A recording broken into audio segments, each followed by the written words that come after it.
Jumpa lagi di channel ini, channel berbagi informasi dan edukasi. Baik, pada kesempatan kali ini saya akan berbagi cara atau tutorial Photoshop menggunakan tool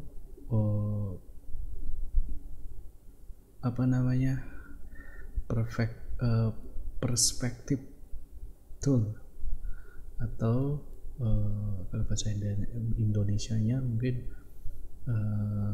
cara pandang atau perspektif alat yang bisa mengubah sudut pandang atau gambar yang kita inginkan.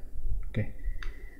Di sini sudah ada bingkai foto ya, saya download dari Google, dimana foto ini nanti saya akan buat sejajar ya dengan frame atau kanvas di bawah ini ya. Baik, caranya kita masuk ke bagian ini ya, di bagian crop.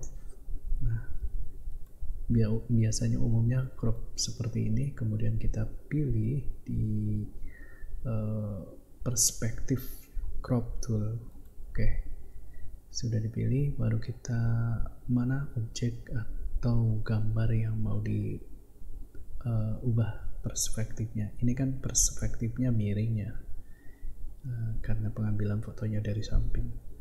Oke, kita mulai dari pojok ke pojok.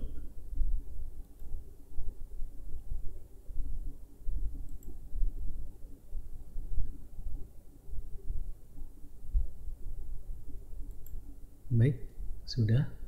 Kemudian selanjutnya kita klik di bagian checklist atas.